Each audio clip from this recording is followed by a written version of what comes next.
राधे राधे दोस्तों, मेरे चैनल में आप लोगों का तहे दिल से बहुत बहुत स्वागत है।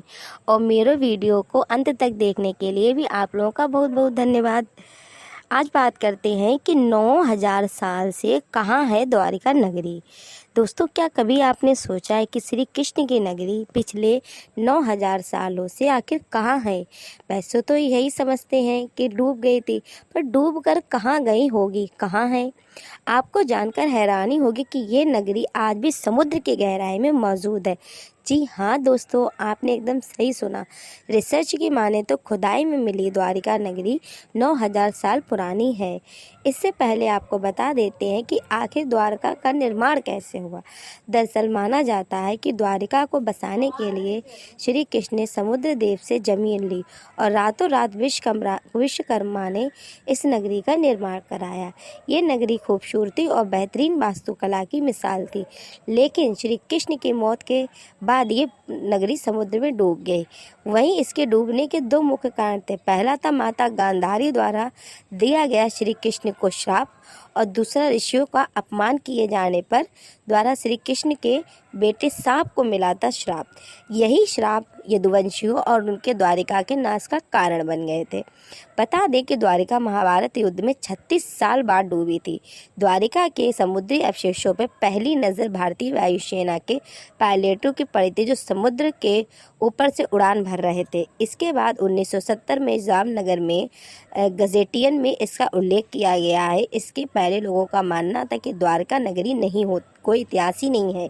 लेकिन जब द्वारिका का सबसे पहला उल्लेख गुजरात के भावनगर में मिली 6 शताब्दी के कॉपर प्लेट पर मिले, तब लोगों को इसको बात पर भरोसा होने लगा। वहीं दोस्तों 1979 में आर्कियोलॉजिस्ट तथ्य के परिणाम ढूंढने लगे। खोज की शुरुआत हुई कि द्वारिका के मिले 9वीं शताब्दी में मंदिरों के अवशेषों से इतना ही नहीं, खोज बढ़ते बढ़ते अरब सागर तक पहुंच गई, जहां हजारों फीट नीचे वैज्ञानिकों के द्वारा खास अवशेष मिले, जिसमें से 560 मीटर लंबी द्वारिका की दीवार भी थी, जिसकी बनावट महाभारत के द्वारिका के विवरण में मिलती है। वहीं दोस्तों कहा जाता है कि दीवारों के करीबन 50 टेक्सचर थे, जिसमें 30 की खोज आर्कियोलॉजिस्ट ने कर ली थी।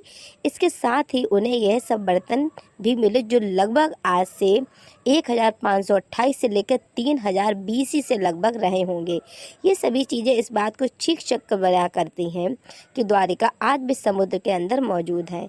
वहीं इस खोज को एक बार फिर 2005 में भारतीय पुरातत्व सर्वेक्षण ने शुरू किया गया। इसके बाद 2007 में उनकी टीम ने समुद्र से द्वारिका के कई अवशेष निकाले गए।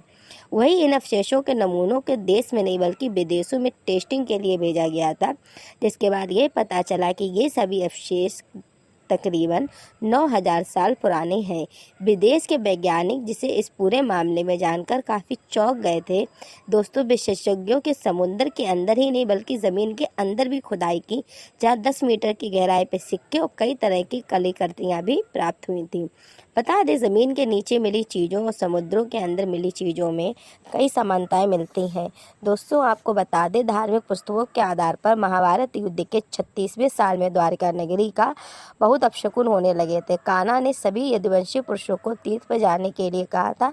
इस पर सभी लोग द्वारिका तीर्थ नगरी से निकल गए थे, और वही प्रवास क्षेत्र में आने पर विश्राम के दौरान किसी के बाद ये लोग आपस में भिड़ गए और ये बहसबाजी झगड़े में बदली और झगड़ा मारकाट में बदल गया। इस दौरान ऋषियों का श्राप इस रूप से फलीभूत हुआ। सांप ने जिस मूसल को उत्पन्न किया था, उसके प्रवास से क्षेत्र में खड़ी एरका घास को लड़ाई के दौरान उखाड़ता था, जो एरका घास मूसल में परिवर्तित हो जाती थी। ऐसा मूसल जिसका एक प्रहार भी व्यक्ति को प्राण देने के लिए पर्याप्त था।